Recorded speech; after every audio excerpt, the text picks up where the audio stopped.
hat is not post-game. Gotcha. But obviously same suit. Yeah. We have head coach Dan Hurley. We have grad guard Tristan Newton, grad guard Cam Spencer, sophomore center Donovan Klingen. We'll start with a statement from coach, then we'll go to questions for the student athletes, dismiss them, questions to coach. But coach, if you want to start. Yeah, just obviously impressed with the performance. Just really attack them in the paint. Obviously the injuries, that they've sustained during the year, changed the total complexion of that team. That team, with those two guys that they lost, we're not playing them today. They're probably a 5 seed or a 6 seed. So, we were obviously, thrilled with the performance and to get that separation, while going 3 for 22 from 3. A handful of those were contested, but obviously we didn't shoot it great, and to still, win by that margin. Obviously it spoke to our, our defense and obviously the 20 assists on 29 field goals. We'll take questions for the student athletes at this time. We'll start at the end here in row 3 in front of me. Tom Arian with AP Radio. Tristan, what does it mean to get to the next stage here, the Sweet 16 as the defending champs? I mean, it feels great. We have a big picture that we want to go to, and we have to take it one step at a time. So, getting to the Sweet 16 is just another step to our main goal, and it feels good. We'll stay on this side. We're in row 1. Dom Amori, Hartford Current. Donovan, it seems like the last 4 games, or like since halftime of the Xavier game to now, it seems like it's the best basketball that you've played, at least on the score sheet. How do you feel about that? Is this the best basketball you've played at UConn? Yeah, I mean, I feel, healthier and, lighter than I've ever felt. And, I just really got my confidence back and, just trying to fly around the court and do whatever my team needs me to do to win. We're going to go to the other side of the room. We're row 1 on the aisle with Adam, and then we'll stay on row 1. Yeah, Cam, we talked yesterday, obviously you came to UConn with this goal in mind. What's it like for you to be in the Sweet 16 and kind of continue your dream, and what are your goals going forward? Yeah, it's pretty cool. I mean, this was the goal, obviously, to get from Brooklyn to Boston. So we're looking forward to that, and we have 4 more to go, so that's really what we're focused on, our next game, really. We'll stay in row 1, same side. Shara Taylor, New York Beacon. Tristan and Donovan, you both talked about limiting free throws yesterday or Friday. How did you feel you did today with that goal? Let's go with Tristan first, then Donovan. I would say we did pretty good. I don't know how many free throws just shot in the first half, but second half, I don't know. I feel like we did pretty good, and they were running in there and throwing the ball up. So I think we did great. Yeah, I mean, the first half we did good and, staying out of foul trouble. In the second half we had a little stretch where we were a little sloppy and, they were getting to the line a little bit. But other than that, I feel like, we kept them off the foul line and we forced them to take tough shots. And we'll go further down row 1 in that same side. Gavin Key from the London Days for Donovan. Has your team defense really kind of stepped it up a notch in the tournament play? Yeah, I mean, I feel like we all know what's at stake. So, we have to crank up, our offense and defense. If you want to, win games and try to, reach our ultimate goal, you got to play the best defense you possibly can. Any more questions for the student athletes? Okay, you guys are dismissed.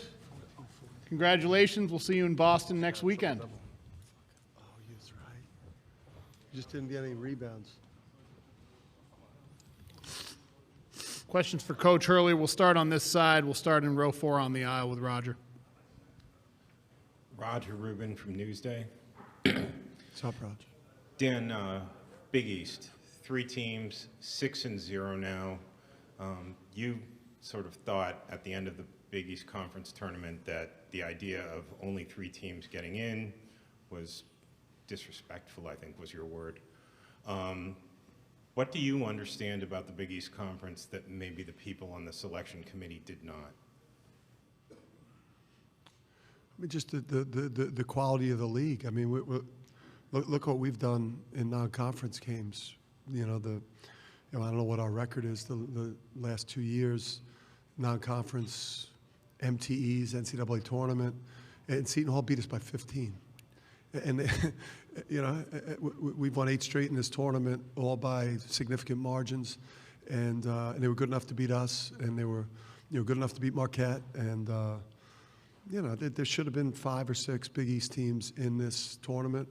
You've seen how other leagues that got the bids that our league deserved has underperformed, and but I think listen, me, Shock, and Big Mac, we got a group chat going, and then the other coaches in our league. I saw Kim, and Shaheen, with the full league group chat that we got with the coaches, and I know everyone's fired up to see us, continue to push and rep the league at a high level. And I know Val's excited too.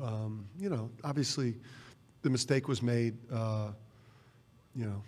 It sucks. We're going to go on the other side here in row 1. Go ahead. Joe Ruda, Hartford Current. Dan, how impressed were you with Steph's performance defensively on Boo Buie? He was 2 for 15 from the field. Obviously, got in foul trouble late, but Yeah, that was a lot of Steph, some Haas mixed in there too. But yeah, Steph caused problems. Just the size, the foot speed, the strength. And then we also put 2 on the ball for him a lot in the ball screen game. And this for us was about Langborn, Barnheiser, and Boo. And obviously it hurt them. Missing the shooter kid Barry. Just not having another floor spacer out there for them, and then missing their starting center obviously hurt them. But Steph's the anti-entitled 5-star freshman. He does nothing but help his team win. We'll go same side, row 5. Just raise your hand so Coach knows. Go ahead. Hi, Sarah with Zach's blog. Patino's called you. Patino's called you a machine before. You've been a machine.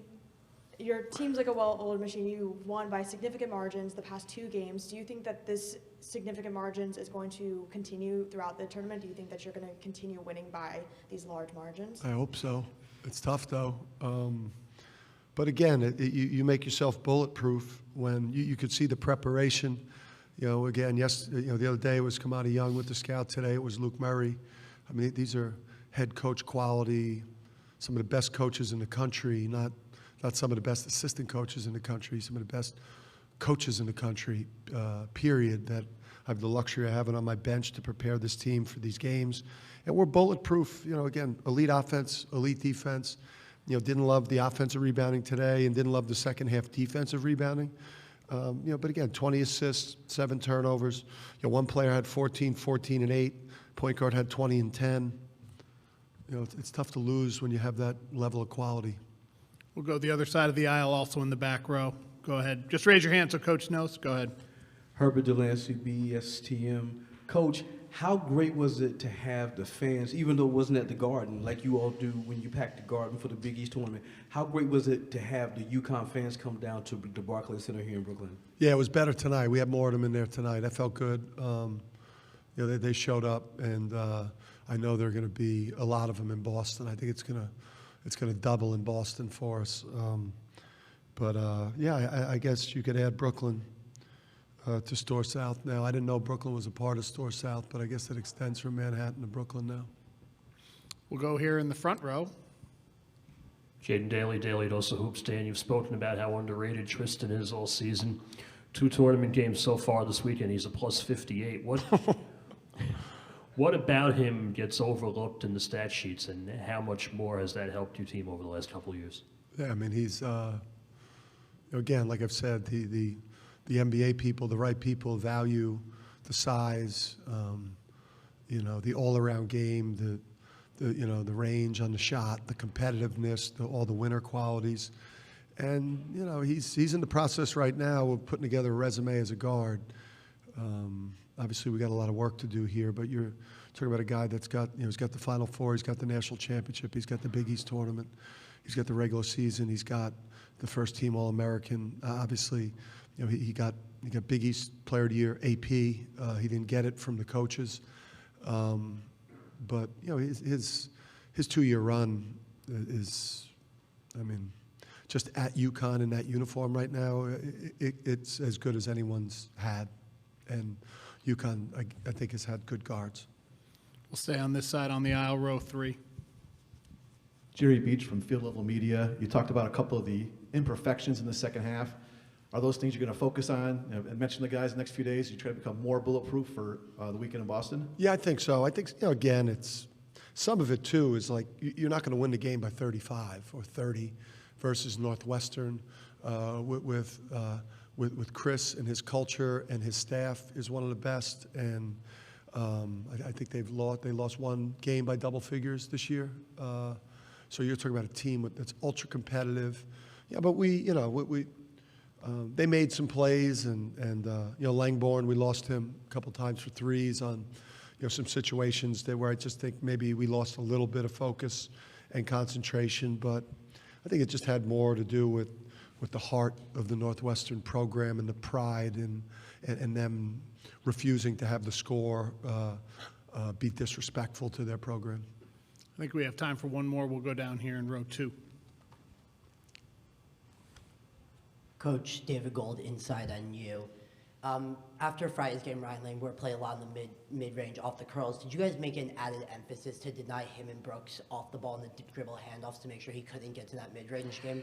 Well, we really just this game was about the three-point line for us with those guys.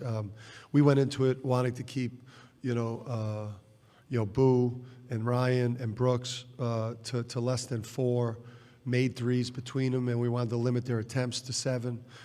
We felt like they couldn't beat us in a midi tough 2 game. We knew Donovan would take the rim away, and we really just wanted to chase those guys off the three-point line. We felt like the only way that they could beat us today is if they made a lot of threes. Those guys, if Boo was hitting sick, deep, Trae Young type of threes like he's made throughout his career. So we just we blew everything up, got over everything.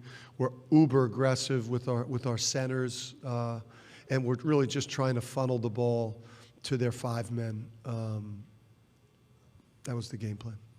Okay. Thanks, Coach. Thank you. Congratulations.